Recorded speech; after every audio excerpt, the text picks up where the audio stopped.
మోషే కానాన్లోకి border యువతలే ఉన్నాడు. అయితే మోషే వెళ్ళలేదు కదా, దేవుడు అన్యాయం చేశాడు అనిపిస్తుందా మీకేమైనా? ఓకే, మోషేకి దేవుడు ఏమైనా అన్యాయం చేశాడు అనిపిస్తుందా? అన్యాయం ఆయన ఎప్పుడు అన్యాయం ఎవ్వరికీ చేయడు ఆయన. మనం అంటాం దేవుడు నాకు అన్యాయం చేశాడండి. దేవుడు మాకు ఇంకొక అడుగేసిన వాళ్ళు ఏమంటారంటే ఆయన మా నోట్లో మట్టి కొట్టాడండి. దేవుడు ఎవరికి ఎప్పుడు అన్యాయమో వచ్చాడు. కానీ నిజంగా చాలా ఏ సేవకుడైనా ఏ విశ్వాస అయినా మోషే కనానులోనికి వెళ్ళకపోవడం అనేది ఊహించలేని పరిస్థితి, అసలు ఊహించలేని పరిస్థితి. మోషే జీవితంలో 40 సంవత్సరాలు ఇశ్రాయేలీయులకి నాయకుడిగా ఉండి ఎన్ని తిప్పలు పడ్డాడంటే, అసలు ఒకప్పుడు మోషే యువరాజు అయ్యుండి విశ్వాసమును బట్టి మోషే దేవుని పిలుపును గుర్తించి దేవుని ప్రజలతో నిందలే పడ్డాడా, అవమానాలే పడ్డాడా, పడి ఇశ్రాయేలీని నడిపించడానికి ఆళ్ళ మామూలు మనుషులు కాదు. ఇశ్రాయేలీలు మెడవంచని ప్రజలు. ఏ ప్రజలు వాళ్ళు? మెడవంచని ప్రజలు, మూర్ఖులైనటువంటి వాళ్ళు. వాళ్ళని చాలా ఓర్పుతో చాలా సహనముతో వాళ్ళని నడిపించి లాస్ట్కి నేను వెళతాను కనానులోకి, వీళ్ళందరితో పాటు నేను వెళ్ళాలి అని చాలా ఆశతో ఉన్నాడు. ఇక్కడ వరకు వచ్చాడు, కనబడుతుంది. ఇంకొక అడిగేస్తే కనాను, ఒక్కడిగేస్తే కనాను. ఆ కనానులోనికి వెళ్లకుండా యువతల రాయి మీద నిలబెట్టాడు అనుకుందాం. ఒక కొండ ఎక్కిచ్చాడు, నెబో శిఖరం ఎక్కిచ్చాడు. ఎక్కిచ్చి మోషేని అన్నాడు కదా, మోషే అదిగో అదే కానాను, ఇశ్రాయేలీలందరినీ వెళ్ళేది అది. అదేలే వాళ్ళు, నేను కూడా వెళ్ళేది అదేలే ప్రభు, చెప్పండి. లేదు లేదు లేదు, వాళ్ళు వెళతారు, ఇశ్రాయేలీలు వెళతారు, నువ్వు మాత్రము వెళ్ళవు అన్నాడు. ఆ మాటకి గుండె ఆగిపోయిన పరిస్థితి అయిపోయింది మోషేకి. నేను కరెక్టే విన్నానా? ఇశ్రాయేలీయులని నడిపిస్తున్నాను కదా 40 ఏళ్ళు, వాళ్ళని నడిపిస్తూనే నేను వాళ్ళని తీసుకొని వెళ్ళాలి కదా, మరి వాళ్ళు వెళతారు అని అంటున్నారేంటి? ఇంకొకసారి మాట్లాడితే ప్రభు అన్నారు, నువ్వు వెళ్ళడానికి వీల్లేదు. ఒక మాట చదివిస్తా, నా వాక్య భాగం ఇది కాదు, జస్ట్ 2 మాటలు చెప్పి వెళ్తా. ద్వితీయోపదేశకాండం 3వ అధ్యాయం 25వ వచనం చదువుకుందాం. నేను అద్దరికి వెళ్ళి యోర్దాను అవతలనున్న ఈ మంచి దేశమును మంచి మన్యమును ఆ లెబానోనును చూచునట్లు దయచేయమని నేను యెహోవాను బ్రతిమాలు కొనగా. ఏం చేశాడటండి? యెహోవాను బ్రతిమలాడుకున్నాడట. ప్రభువా, నేను అవతలకి వెళ్ళాలి అని దేవుని రిక్వెస్ట్గా బ్రతిమిలాడుకున్నాడట. అదేం మాట మాట్లాడావు ప్రభువా? ఇశ్రాయేలీలు వెళ్ళాలంటావు, నన్ను వద్దంటావు, ప్లీజ్ ప్రభువా అని బ్రతిమలాడిను. ఏమేం బ్రతిమలాడాడు? ఇంక అక్కడ ఎక్కువగా లేదు, చాలా బ్రతిమలాడు ఉంటాడు. అలా కాదు ప్రభువా అని బ్రతిమలాడు ఉంటాడు, కానీ తిరుగుబాటు చేయలే, అలగలేదు, దేవుడి మీద కోపం తెచ్చుకోలేదు, బ్రతిమిలాడాడట. ప్రభు అన్నాడు, ఆ మిగిలిన భాగం చూస్తే ఆ మాట వదిలేయక అక్కడికి స్టాప్, ఆ మాట వదిలేసేక అక్కడికి. ఇంకా ఆ టాపిక్ వద్దిక వద్దు అన్నాను. ఇక యువతలే ఉండిపోవాలి ఇశ్రాయేలీల్ని. అప్పుడు అనుకున్నాడు, నేను లేని ఇశ్రాయేలీలకి ఎలా వెళతారు వాళ్ళు? నాయకుడు లేకుండా కాపరి లేని గొర్రెలైపోతారు కదా వాళ్ళు. ఏంటి ప్రభు మరి? కాపరి లేని గొర్రెలైపోతారు ఇశ్రాయేలీలు, నేను గనక లీడర్ గనక లేకపోతే అని బ్రతిమలాడాడు. ప్రభు అన్నాడు, వద్దు, అక్కడతో ఆ విషయాన్ని ఆపేసి. మరి ఏంటి ఆ విషయము అని అంటే ప్రభు అన్నారు, అదే నీ దగ్గర ఉన్నాడు కదా, యెహోషువని అడక్కముందు అది ఆ ప్లేస్లో గనక నేనుంటే స్వార్థంతో కూడిన ప్రార్థన చేసేవాడిని. ప్రభువా సరే నన్ను వెళ్ళొద్దని అన్నావు కదా, నా ఇద్దరు కొడుకులలో మోషే ఇద్దరు కొడుకుల పేరేంటి? గెర్షోము, ఎలియాజరు. ఎవరో ఒకళ్ళని అభిషేకించండి, ఆయన ఈ ప్రజలు తీసుకొని వెళతాడు. ఆ ప్లేస్లో ఏ సేవకుడున్నా అది అడుగుతాడు. ఇంతకాలం కష్టపడ్డా 40 ఏళ్ళు, ఓ మంచి సంఘాన్ని కట్టాను కనుక నా కొడుకులు గెర్షోము కానీ ఎలియాజరు కానీ వాళ్ళు ఈ ప్రజలు తీసుకొని వెళతారు. నిజంగా మోషే లాంటి వాడు అబ్రహాము మొదలుకొని యేసుక్రీస్తు కాలం వరకు మోషే లాంటి వ్యక్తి లేడు. అబ్రహాము మొదలుకొని యేసుక్రీస్తు కాలం నాటి వరకు మోషే లాంటి వ్యక్తిత్వం కలిగినటువంటి వ్యక్తి మనకు కనబడలేదు. మోషే గురించి బైబిల్లో ఎక్కడైనా ఏమైనా కానీ 500 సార్లు పైనే వ్రాయబడిన తప్ప తక్కువ వ్రాయబడలేదు. ఆ మోషేది నిజంగా ఏ ప్రార్థన, గొప్ప ప్రార్థన అది. ప్రభువా నా తరువాత మరి ఏంటి పరిస్థితి అని మాట్లాడితే, అని ప్రార్థన చేస్తే ప్రభు ఏమన్నారు అంటే, యెహోషువని నియమిద్దాము, అతను అభిషేకించు అన్నాడు.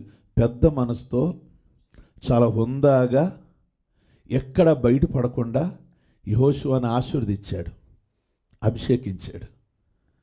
ప్రియ దేవుని బిడ్డలారా, ఇప్పుడు మోషే వెళ్ళకపోవడానికి దేవుడు అన్యాయం చేశాడంటారా? దేవుడు అన్యాయం ఎక్కడా కూడా చేయలేదు. దేవుడు ఎక్కడా అన్యాయం చేయలే. కానీ మోషే కొన్ని పొరపాట్లు చేశాడు. మీ అందరికీ తెలిసిన విధంగా ఇశ్రాయేలుని ఏమన్నాడు అంటే ద్రోహులారా అన్నాడు. అవునా? ఏమన్నాడు ఇశ్రాయేలుని? ఆ పరిస్థితి వీళ్ళు తీసుకొచ్చారు, ఇశ్రాయేలు తీసుకొచ్చారు. మోషే గురించి దేవుడు స్టేట్మెంట్ ఇచ్చాడు. ఏమని? మోషే నా ఇల్లంతట్లో నమ్మకస్తుడు లేదా సాత్వికుడు అన్నాడు. సాత్వికుడు అన్నవాడు ఏమయ్యాడు అంటే కొన్ని టయాలలో కోపం వచ్చి అపశృతిగా మాట్లాడాడు. దానికి గల కారణం ఎవరో తెలుసా? సంఘమే. నేను బాగా సాత్వికుడిని అనుకుందాం, కోపం రాదనుకుందాం. ఇప్పుడు నేను ఏదైనా శృతి మాట్లాడాను, దానికి మీ పనులు కారణమై ఉండొచ్చేమో. ప్రియ దేవుని బిడ్డలారా, మోషే సాత్వికుడని చాలా చక్కగా భూలోకమంతటిలో సాత్వికుడని చెప్పిన మోషేని ఆ విధంగా మాట్లాడించడానికి గల కారణం ఎవరు అంటే ఇశ్రాయేలీలే. రెండో లోపము, ఓ చాట అన్నాడు కదా, మేము ఈ బండ ద్వారా మీకు నీళ్లు రప్పించవలినా అన్నాడు. ఏమన్నాడు? ఈ బండ ద్వారా మేము మీకు నీళ్లు నువ్వు రప్పించేది ఏమిటి? ఎవరు రప్పించేది? నేను ఇక్కడున్న నిమిత్త మాత్రం నేనేంటి? మీ పక్షాన ప్రార్థన చేయడమే నా వంతు. జవాబిచ్చేది నేను కాదు, దేవుడు జవాబు ఇవ్వాలి. నేను నిమిత్త మాత్రుడిని. మోషే పదం దేవుడికి నచ్చలేదు. అక్కడ దేవుడికి ఇష్టంగానే మాట్లాడతాడు, మైనస్గానే మాట్లాడతాడు. ప్రియ దేవుని బిడ్డలారా, మీ కొరకు నీళ్లు రప్పింపవలెనా అన్నాడు. ఓడి ద్రోహులారా అన్నాడు. మూడోది, బండనికి మాట్లాడమన్నాడు. ఒకసారి బండను కొట్టమన్నాడు. నిర్గమాకాండం 17వ అధ్యాయంలో చదవద్దు కానీ, నిర్గమాకాండం 17వ అధ్యాయం ఏమన్నాడు? ఒకసారి రెఫీదీములో నీళ్లు కావాలి ఇశ్రాయేలుకి, బండను కొట్టమన్నాడు. కొట్టావు, ఒకసారి అయిపోయింది, నీళ్ళు వచ్చాయి. ఇప్పుడు ఇక్కడ బండను కొట్టమని అనలేదు ఆయన, బండతో మాట్లాడమన్నాడు. ఈయన ఏం చేశాడు అంటే బండను కొట్టాడు. ఒకసారి ఆల్రెడీ బండ కొట్టబడింది. పౌలు గారు రాస్తాడు కదా, చదవద్దులే కానీ, 1 కొరింథీ 10:4 ఆ బండ క్రీస్తే. ఓసారి బండ ఏమైంది? కొట్టబడింది. ఇంకోసారి నువ్వు కొట్టవసరలా, బండతో మాట్లాడండి. ఓసారి ప్రభు సిలువయ్యారు, బండ అంటే యేసయ్యే, నీ కొరకు సిలువయ్యాడు.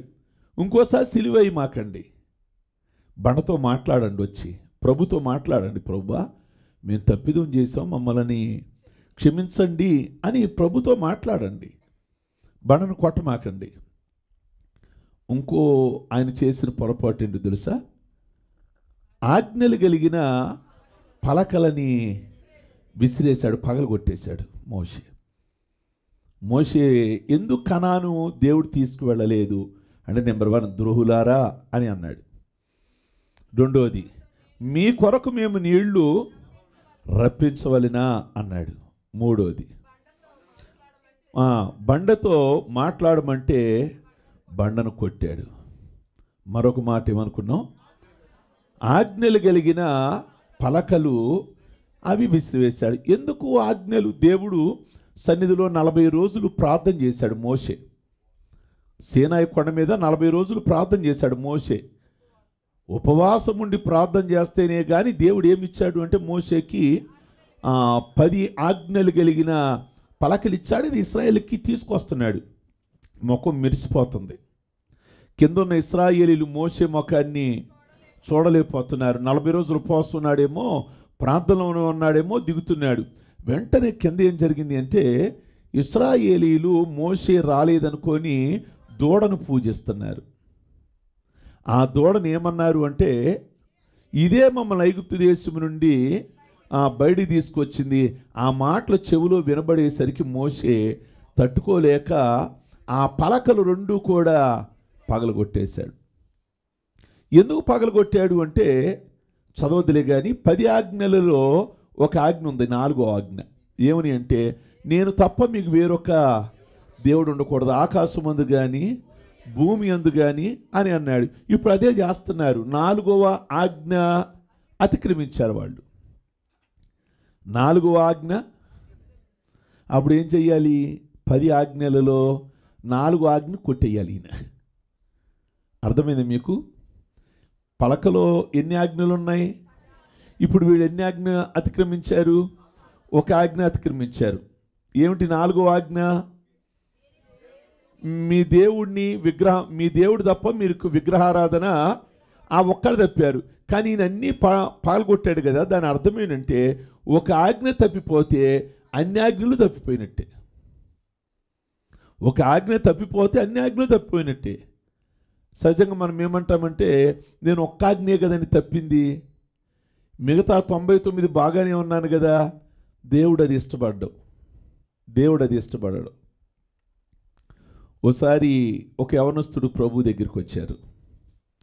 సద్బోధకుడా, నిత్య జీవానికి వారసుడగనవ్వాలంటే ప్రభు ఏమన్నారు? నువ్వన్నీ కూడా విడిచి నన్ను వెంబడించాలి అన్నారు. ఆ తర్వాత ఏమన్నా ఆ ముందు ఏమన్నారు అంటే, నీలో ఒకటి కొదువుగా ఉన్నది. ఏది? ఒకటి కొదువుగా ఉన్నది. ఆ ఒక్క కొదువు వల్ల నువ్వు దేవుడి రాజ్యాన్ని స్వతంత్రించుకోలేకపోతున్నావు. అంటే దేవుని యొక్క దృష్టిలో ఏమిటంటే, ఒక ఆజ్ఞ కనుక మనం అతిక్రమించినట్లయితే అన్ని ఆజ్ఞలు కూడా అతిక్రమించినట్లే. ఈరోజున ప్రభు నీ ద్వారా ఏం కోరుకోవాలనుకుంటున్నారు అంటే, సంపూర్ణమైన విధేయులుగా ఉండాలి.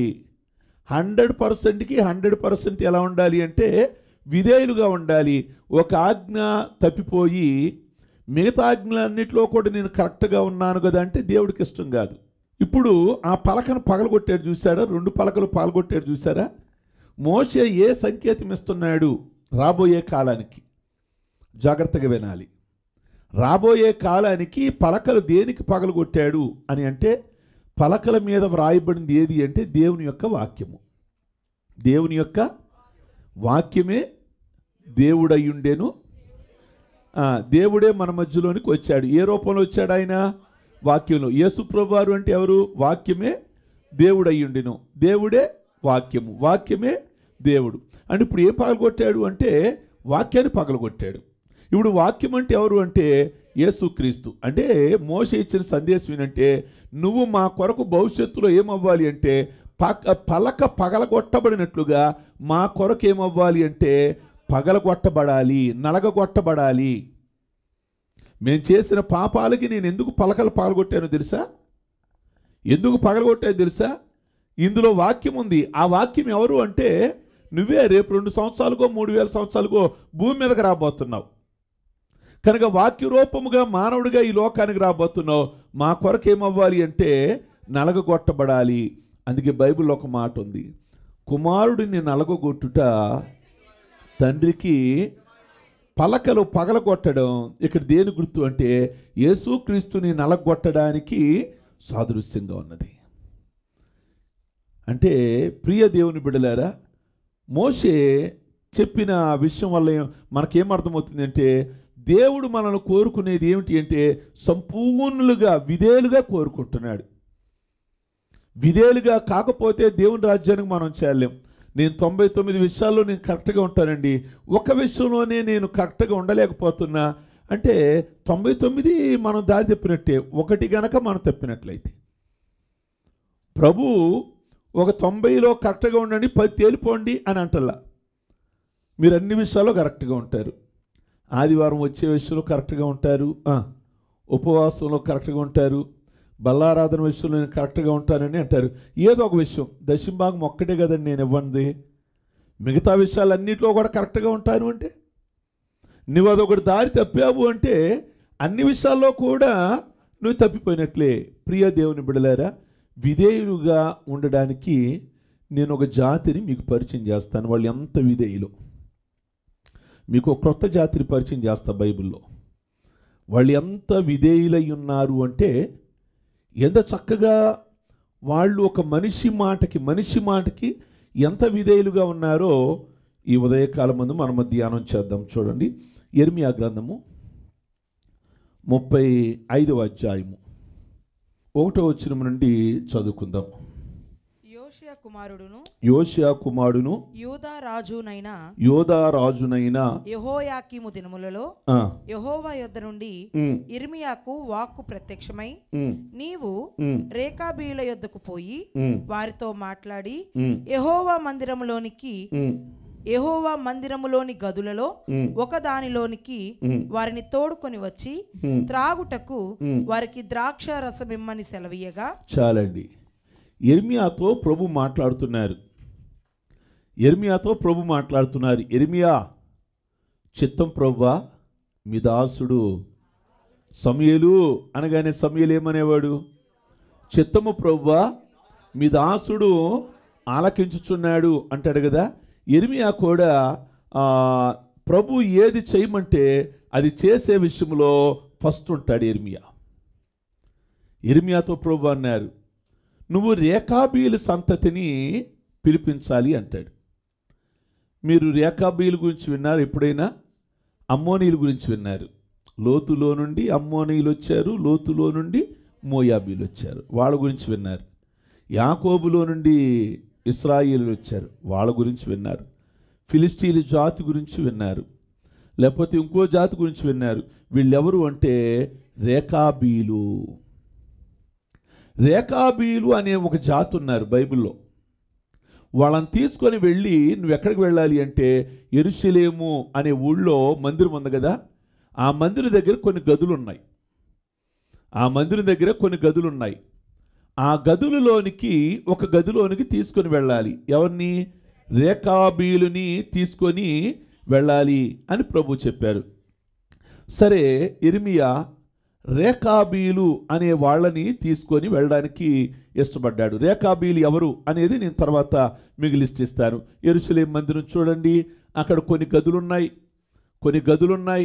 ఆ గదులలోనికి ఒక గదిలోకి తీసుకుని వెళ్ళండి అన్నాడు యిర్మీయా.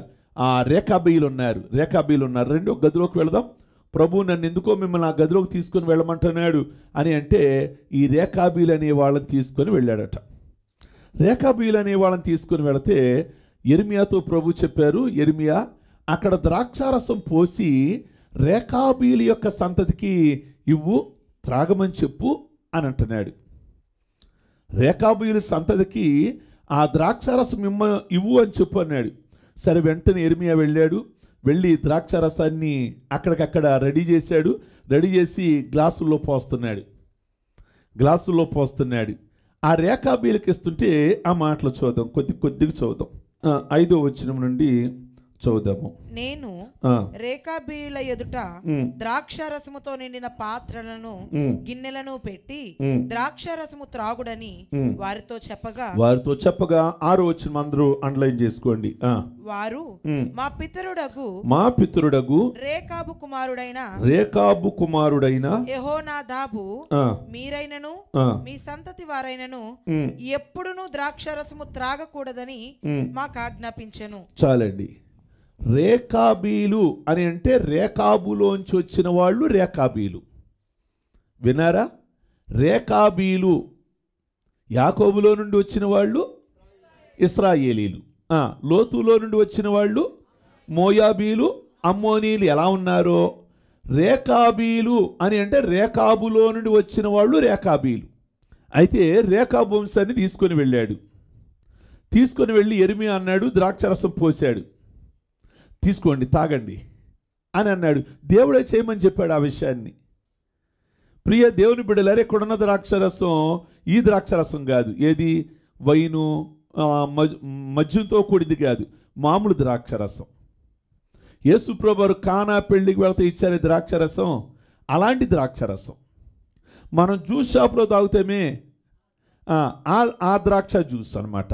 ఇది ఆల్కహాల్ కలిపింది గనక దేవుడే గనక యెరెమీయా ద్వారా తాగమంటే ఈరోజు ప్రసంగాలు వేరుగా ఉంటాయి. మేము కూడా కొద్దిగా కనుక ఆ ద్రాక్షరసం అనుకోమాకండి. దాన్ని ఎక్కడ బైబిల్లో త్రాగమని చెప్పలేదు.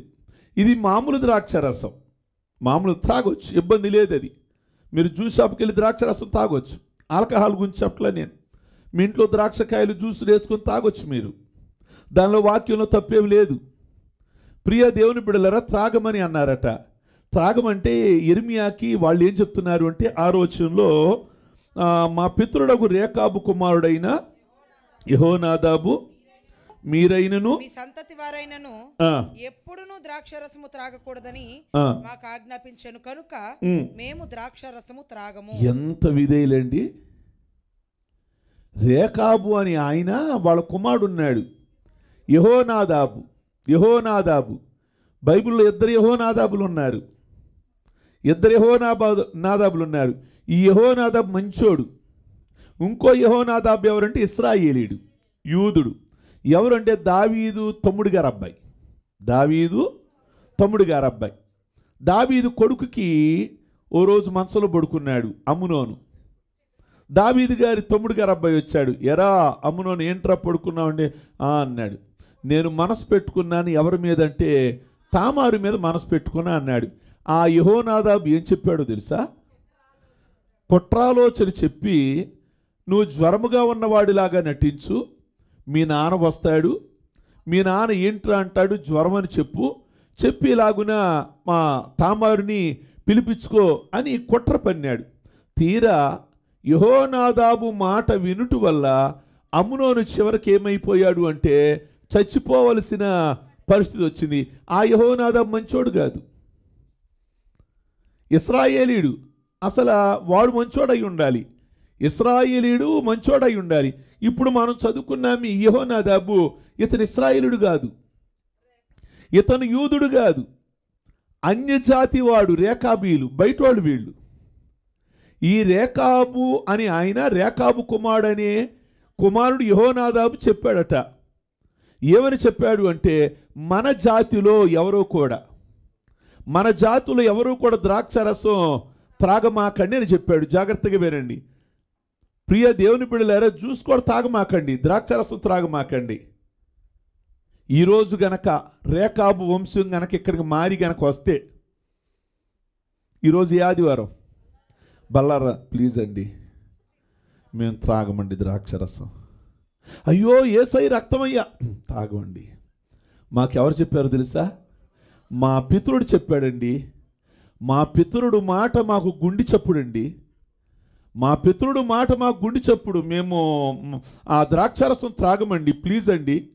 ప్రియమైనటువంటి దేవుని బిడ్డలారా, వాళ్ళ పితరుడు చెప్పాడట. ఏమని చెప్పాడు అంటే ద్రాక్షరసము త్రాగవద్దు అని మాట్లాడాడు. కనుక మేము ద్రాక్షరసం త్రాగమండి అని వారు అన్నారు. ఈ మాటలు ఎందుకు చెప్తున్నాడో బాగా గమనించాలి. అందరూ కూడా వాక్యం మీద మనసు పెట్టాలి. ఒక స్కూల్లో ఒక చెడ్డబ్బాయి ఉన్నాడు, సరిగ్గా మార్కులు రావు. ఆ అబ్బాయికి చెప్పాలి బాగా చదవరని. అప్పుడు ఏం చేస్తారు అంటే బాగా చదువుకున్న వాడిని నిలబెట్టి అతను చూపిస్తారు. ఏమని? అరే వాడిని చూడరా, వాడిని చూడ, రోజు స్కూల్కి వస్తాడరా, వాడు ఎంత చక్కగా ఎగ్జామ్స్ రాస్తాడరా, వాడికి ఎంత మంచి మార్కులు వస్తున్నాయిరా, వాడిని చూసి నేర్చుకోరా, వాడిని చూసి నేర్చుకోరా అని మంచివాడిని చూపించి చెడ్డవాడికి టీచర్ ఏం చేస్తుంది అంటే ఎలా నేర్పిస్తుందో. ఇప్పుడు యెరెమీయాని దేవుడు ఎందుకు వెళ్ళమన్నాడు అంటే నా ప్రజలైన ఇశ్రాయేలీలు ఎలా అయిపోయారు అంటే ఎంతగా నేను వాళ్ళని ప్రేమించినా వాళ్ళు చివరికి నా మాట వింటలేదు. ఇప్పుడు ఈ చెడ్డోళ్ళు అయిపోయారు మీరు ఇశ్రాయేలీలు. కానీ నేను ఒకరిని చూపిస్తా మంచివాళ్ళని, వాళ్ళు నిజంగా మనోళ్ళు కాదు, రేకాబీలు వాళ్ళలోంచి మీరు నేర్చుకోవాలి. రండి, ఆ దేవాలయంలో ఉన్న గదిలో ఒక గదిలోకి రండి అని యెరెమీయాని తీసుకొని వెళ్ళాడు దేవుడు. తీసుకొని వెళితే రేకాబీలు కొంతమంది వచ్చారు అక్కడికి. వస్తే యెరెమీయా ఇది చూసి ఇశ్రాయేలుకి చెప్పాలి. ఇప్పుడు బయటకు వచ్చి, యెరెమీయా నీకు ఒక సత్యాన్ని నేర్పించాలనుకుంటున్నా, నువ్వు చెప్తున్నావు కానీ ఇశ్రాయేలు దేవుని మాట వింటలేదు. ఇప్పుడు నీకు ఒక పరిస్థితిని చూపిస్తా, నువ్వే బయటికి వెళ్ళి ప్రసంగం చేస్తావు, నువ్వు రా, నీకు ఓ పాఠం నేర్పిస్తా. ఓకే ప్రభువా అన్నాడు. రాగానే రేకాబీలు వంశం వచ్చారు. రాగానే వాళ్ళు అన్నారట, మేము ద్రాక్షరసం త్రాగొద్దండి అని అన్నారట. ఎందుకు ద్రాక్షరసం త్రాగరు మీరు అని అంటే, రేకాబు అని ఆయన, వాళ్ళ కుమారుడి పేరు యెహోనాదాబు. ఆయన ఎప్పుడు చెప్పాడు అంటే యెరెమీయా కాలానికి 200 సంవత్సరాల ముందు ఉన్నాడు.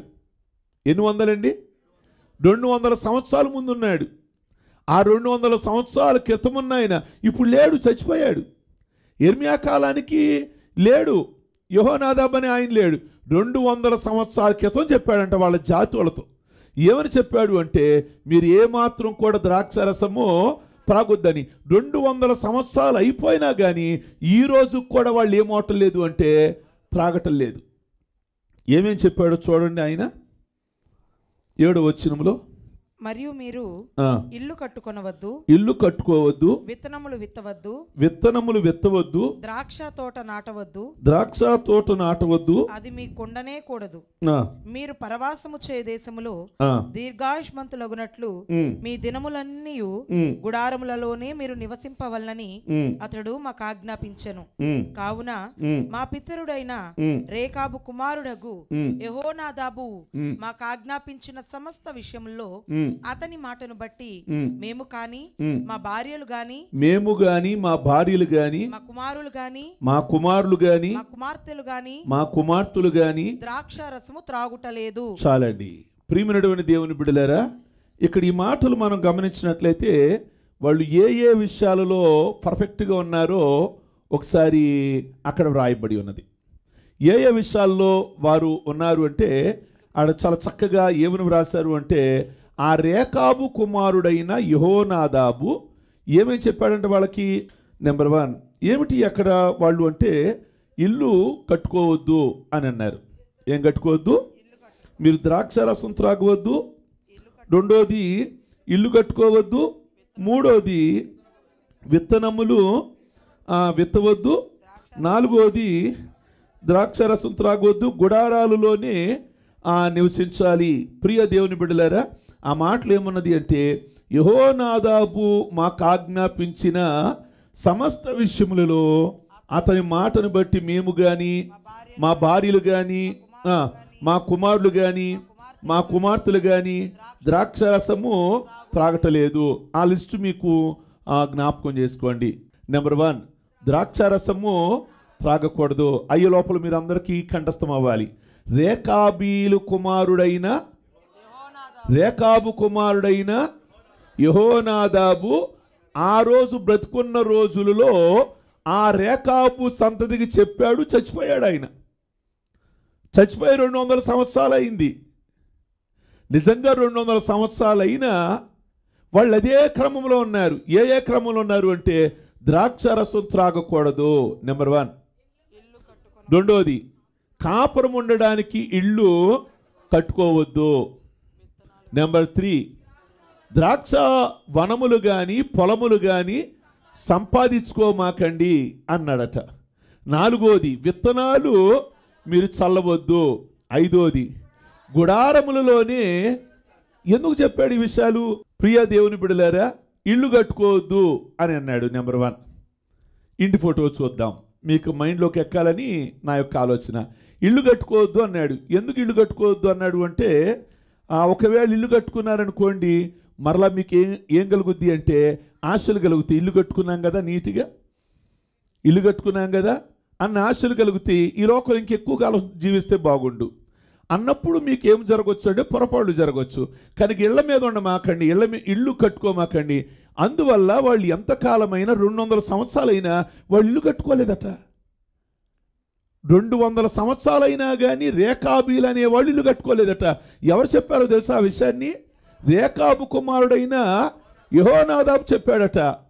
మన జాతి వాళ్ళల్లో ప్రియమైన దేవుని బిడ్డలారా, అసలు వాళ్ళు ఎవరు అనేది ఒకసారి మీకు జ్ఞాపకం చేస్తాను. న్యాయాధిపతుల గ్రంథము 1వ అధ్యాయము 16వ వచనాన్ని చదువుకుందాం. మోషే మామయ్యైన కేయిను కుమారులు యూదా వంశస్థులతో కూడా ఖర్జూరపు చెట్ల పట్టణములో నుండి అరాదు దక్షిణ దిక్కులోని యూదా అరణ్యమునకు వెళ్ళి అక్కడ చేరి ఆ జనముతో నివసించిరి. చాలండి. ఇంతకీ అసలు ఈ జాతి వాళ్ళు ఎవరు అని అంటే, అక్కడ వ్రాయబడి ఉన్నది ఎవరు అంటే, మోషే మామ ఉన్నాడే. మోషే మామకి 3 పేర్లు దాకా ఉన్నాయి. ఇత్రో పేరుంది, రఘుయేలు పేరుంది, కేయినాను అని పేరుంది. ప్రియ దేవుని బిడ్డలారా, మోషే మామ ఎక్కడవాడు? మిజ్జాను వాడు. మోషేని మామ ఎక్కడవాడు? మిజ్జాను వాడు. ఆ మిజ్జాను దేశంలో వీళ్ళది ఒక తెగ. ఏ తెగ? ఇప్పుడు రేకాబీలు అనేవాళ్ళు ఒక తెగ వాళ్ళు. మిజ్జాను దేశములో ఒక తెగవారు ఎవరు అంటే రేకాబీలు. ఇప్పుడు కేయినాను అని ఉంది మోషే మామ. ఆ కేయినాను అనే ప్రక్కన మీరు ఏం పెట్టుకోవచ్చు అంటే వీళ్ళే ప్రియ దేవుని బిడ్డలారా ఆ జాతి మనం మాట్లాడుకుంటున్నటువంటి జాతి రేకాబీలు. కేయినాను పక్కన రేకాబీలు అని పెట్టుకోవచ్చు. అయితే మోషే మామ తన కూతుర్ని తీసుకొని మోషే దగ్గరికి వచ్చాడు కదా, నిన్న ఆదివారం మాట్లాడుకున్నాం. సిప్పోరాని తీసుకొచ్చాడు కదా. ఆ వచ్చేటప్పుడు మోషే మామతో పాటు ఈ తెగ వచ్చారు, రేకాబీలు వచ్చారు. ఎక్కడికి వచ్చారు అంటే మోషే దగ్గరికి వచ్చారు. మోషే దగ్గరికి వచ్చినప్పుడు ఈ రేకాబీలు అన్యులు, ఇశ్రాయేలీలు కాదు, యోధా వాళ్ళు కాదు. వాళ్ళు మిజ్జాను దేశంలో ఒక తెగ, అన్యులు వాళ్ళు. వాళ్ళకి ఈ క్రమాలు బాగా నచ్చేసిన ఇశ్రాయేలీల క్రమాలు. నిజంగా మీ దేవుడు ఎంత గొప్పవాడండి. 10 అద్భుతాలు చేశాడా ఐగుప్తు దేశంలో? అమ్మో అమ్మో, ఇంత గొప్ప దేవుడా, మేము కూడా మిమ్మల్ని వెంబడించాలనుకున్నాం అని ఆ రోజున వీళ్ళు కూడా ముఖ్యంగా యోధా వాళ్ళని వెంబడించారు. ఇశ్రాయేలీలలో ఎన్ని గోత్రాలు ఉన్నాయి? 12 గోత్రాలు ఉన్నాయి. 12 గోత్రాల్లో 4వ గోత్రం ఎవరు? యోధా వాళ్ళు. యోధా వాళ్ళతో కలిసి ప్రయాణం చేశారట. ఈ రోజు నుంచి మేము కూడా కలిసి ప్రయాణం చేస్తాం. మా జాతి వేరే, మేము అన్యులమే, మేము విగ్రహారాధన చేసేవాళ్ళమే. కానీ మీలో నచ్చింది ఏంటో తెలుసా మాకు? మీ దేవుడు గొప్పవాడు, నిజంగా మీ క్రమాలు చాలా బాగున్నాయి అని ఒక తెగ ఏమయ్యారు అంటే 40 ఏళ్లలో వీళ్ళతో కూడా కలిసి ప్రయాణం చేశారు. వాళ్ళే రేకాబీలు. ఆ రేకాబీలు ఉంటుడుగా ప్రియ దేవుని బిడ్డలారా వాళ్ళు ఊరు బయట ఉండాలి. అసలు ఎందుకు ఊరు బయట ఉండాలి? వాళ్ళ పితరుడు చెప్పాడు. ఏమని చెప్పాడు అంటే మీరు ఇళ్లలో ఉండమాకండి, ఎక్కడైనా కానీ గుడారాలలోనే ఉండండి. గుడారాలు వేసుకున్నారనుకోండి చాలా ఆత్మీయంగా ఉంటారు. అబ్రహాము ఎక్కడున్నాడు? ఇస్సాకు ఎక్కడున్నాడు? డబ్బు లేనివాళ్ళ? డబ్బు ఉన్నవాళ్లే. నేను మొన్న అనుకోండి చెప్పాను, ఒక అబ్రహాము అంబానీ కంటే కూడా 5 రెట్లు ధనవంతుడు. అంబానీకి ఎంతమంది పనోళ్ళు అంటే ఇంట్లో 500 మంది పనోళ్ళు. ఇప్పుడు అంబానీకి ఇప్పుడు ఇంట్లో పనోళ్ళు ఎంతమంది అంటే 500 మంది. అబ్రహాంకు 3000 మంది. 3000 మంది అప్పట్లో పనోళ్ళు. ఆ 3000లో అలవరచబడిన వాళ్ళు పక్కన నెడితే ఎంతమందో తెలుసా? 318 మంది. అంటే అంబానీ కంటే కూడా 5 రెట్లు ధనవంతుడు ఆ రోజుల్లో అబ్రహాం. కానీ గుడారంలో ఉన్నాడు. గుడారంలో ఉన్నాడు, ఇల్లు కట్టుకోలేదు. ప్రియ దేవుని బిడ్డలారా, ఈ అన్యులలో నుండి వచ్చిన రెకాబీలు వాళ్ళ పితరుడు చెప్పాడట. ఏమని చెప్పాడు అంటే, నేనున్నా లేకపోయినా మీకు చెప్తున్నా, ఒక అన్యుడు చెప్పాడండి, మీరు ఎక్కడ ఉండాలి అంటే ద్రాక్షారసం త్రాగొద్దు, మీరు గుడారాలలోనే నివాసం చేయాలి, విత్తనాలు విత్తమాకండి, ఆ ద్రాక్ష తోటలు కానీ పొలాలు కానీ సంపాదించమాకండి. ఈ రోజున ద్రాక్షారసం ఈ జ్యూస్ తాగడానికే వాళ్ళు ఇష్టపడకపోతే, ఈరోజు దేవుణ్ణి ఎరిగిన వాళ్ళు ఎరగని వాళ్ళు కూడా ద్రాక్షారసం అనగా ఆల్కహాలు త్రాగేయడానికి ఇష్టపడుతున్నారు. ప్రియమైనటువంటి దేవుని బిడ్డలారా, మరి నిజంగా ఈ ద్రాక్షారసం రేకాబు కుమారుడైన యెహోనాదాబు చెప్పాడు, ద్రాక్షారసం జ్యూస్ కూడా తాగుద్దన్నాడు. ఎందుకన్నాడు వాళ్ళ పితరుడు? మనం జీవం కలిగిన దేవుణ్ణి ఆరాధిస్తున్నాం కనుక ఇంకేం చేయొద్దు అంటే, పొలాలను సంపాదించమాకండి అన్యాయంగా, కానీ అసలు ఏం వద్దు. ఎలా ఉండాలి అంటే ఆ గుడారాలలోనే మీరు నివాసం చేయాలి. 5 పాయింట్లు చెప్పాడట. ఆయన చనిపోయి ఎంతకాలం అయింది? 200 సంవత్సరాలు అయింది. 200 సంవత్సరాలు అయిన తర్వాత ఇర్మియా రేకాబీలు పిలిచాడు మందిరం గదిలోకి, ద్రాక్షారసం పోసాడు. పోసి తాగండి అంటే వాళ్ళు 200 సంవత్సరాల క్రితమైన విషయాలు చెప్తున్నారు. మా పితరుడు మాకేం చెప్పాడు అంటే, ద్రాక్షారసం త్రాగొద్దన్నాడు, ఇళ్లల్లో నివాసం చేయొద్దన్నాడు. ఎక్కడ ఉండమన్నాడు అంటే గుడారాలలోనే నివాసం చేయమని అన్నాడు. విత్తనాలు చల్లొద్దన్నాడు, పొలాల్ని సంపాదించుకోవద్దు అని అన్నాడు. ప్రియ దేవుని బిడలారా, ఎప్పుడో ఎక్కడో ఆ యెహోనాదాబు చెప్పాడట. ఎంత చక్కగా చెప్పాడు అంటే, పొలాలు సంపాదించమాకండి, గుడారాలలోనే ఉండండి. నేను జ్ఞాపకం చేస్తున్నా, వీళ్ళెవరో మిజ్జానీయులు, మోషే మామ జాతి. మోషేను కలుసుకోవడానికి వచ్చారు.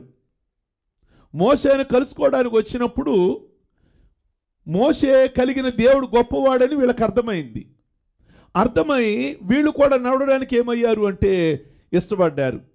ఇష్టపడి వాళ్ళు నడుస్తూ ఉన్నారు. నడుస్తూ ఉండగా ప్రియ దేవుని బిడలారా, వీళ్ళు 5 విషయాలు మీకు జ్ఞాపకం చేసుకుంటే వాళ్ళు ఏమన్నారు తెలుసా అండి? ఇందాక చదివిన 8వ వచనంలో, మా భార్యలు కానీ మా కుమారులు కానీ మా కుమార్తెలు కానీ ద్రాక్షారసము తాగటలేదు. మేము నిజంగా మా భార్యలు కానీ మా పిల్లలు కానీ మేము కానీ ఆ మాటలకు కట్టుబడిపోయి ఉన్నాం. ఈ రోజున ఒక అన్యులైనటువంటి వాళ్ళు ఎంత నిష్టగా ఉంటే, అన్యులైన వాళ్ళే ద్రాక్షారసం మానేస్తే, ప్రియ దేవుని బిడ్డలారా, సమస్త విషయాలలో ఆ మాట అండర్లైన్ చేసుకోవచ్చు. అక్కడ 8వ వచనంలో ఉంది కదా, యెహోనాదా మాకు ఆజ్ఞాపించిన అన్ని విషయాలు, ఒక ఆజ్ఞ కాదు, 5 విషయాలు, 5 ఉన్నాయి అక్కడ. 4 కరెక్ట్గా ఉండి ఆ 3 కరెక్ట్గా లేవు. మేము అన్నింటిలో కరెక్ట్గా ఉన్నాం. 200 సంవత్సరాలు వచ్చిన వాళ్ళకి ఇళ్ళు లేవండి, గుడారాల్లోనే ఉన్నారు. ఏంటి గుడారాల్లోనే ఉన్నారు? మా పితరుడు చెప్పాడు, మా పితరుడు మాట మేము దాటము. కనుక ఈ అంశానికి ఏం పేరు పెట్టవచ్చు అంటే రేకాబీలు కదా, రేఖ దాటని రేకాబీలు. రేఖ అంటే గీత దాటని రేకాబీలు, రేఖ దాటని రేకాబీలు.